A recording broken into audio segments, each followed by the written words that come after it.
DNA मित्रों, बंगाल में नई सरकार बनने के बाद स्कूलों में सात्विक भोजन परोसने की तैयारी की गई। वहीं दूसरी तरफ बंगाल के अलग अलग जिलों में राष्ट्रीय स्वयंसेवक संघ से जुड़ने वाले लोगों की संख्या भी तेजी से बढ़ रही है।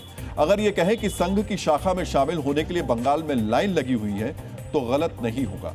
बंगाल में यह बदलाव क्यों हो रहा है, बड़ी संख्या में लोग संघ से जुड़ने के लिए आवेदन क्यों कर रहे हैं, ये बताने से पहले आपके साथ कुछ नई जानकारियां साझा कर लेते हैं। संघ के सूत्रों के मुताबिक पिछले 1 महीने में केवल बंगाल से ही 1 लाख ऑनलाइन आवेदन प्राप्त हुए हैं। ये पहले की तुलना में करीब 5 गुना ज्यादा है। यानी पहले जहां 1 महीने में 20,000 ऑनलाइन आवेदन मिलते थे, वहीं अब ये संख्या 1 लाख हो गई है। मित्रों, ये आंकड़ा सिर्फ ऑनलाइन आवेदन का नहीं है।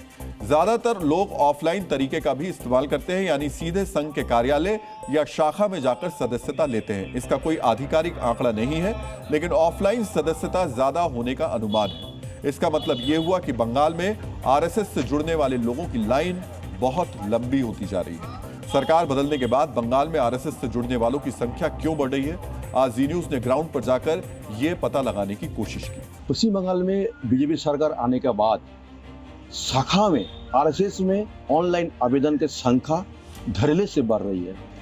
फिलहाल यही महीना के 28 तारीख को आरएसएस के अखिल भारतीय बैठक होने वाले हैं, जिस बैठक में बंगाल के बारे में चर्चा सबसे ज्यादा होगी। जो चाहते हैं शाखा आगे नहीं बढ़ना है, शाखा बढ़ने से राष्ट्रवादी और आदमी निर्माण हो जाएगा। अगर राष्ट्रवादी निर्माण होगा तो हमारा तकलीफ होगा, यही थोड़ा था। राष्ट्रवादी सरकार आने से या परिवर्तन होने के बाद थोड़ा संख्या तो ज्यादा हो रहा है। आदमी का मन में जो दुविधा था, कुछ बोल सकता है, आप भय भी था कि हम आएंगे शाखा में तो कुछ आदमी हमको कुछ बोल सकता है, तो ये भय कट गया है। सुना आपने, आम लोगों को पहले की सरकार के दौरान संघ की शाखा में जाने पर डराया जाता था। जो बंगाल भारतीय राष्ट्रवाद की जन्मभूमि माना जाता है, वहां कम्युनिस्ट और टीएमसी सरकार के 49 साल में संघ से जुड़ने पर लोगों को आतंकित किया जाता था। लेकिन जैसे ही वहां सरकार बदली, वैसे ही लोग अब सदस्यता लेने के लिए लाइन में लग गए। वैसे सरकार बदलने के बाद से असर राष्ट्रीय स्तर पर भी दिखाई दिया है।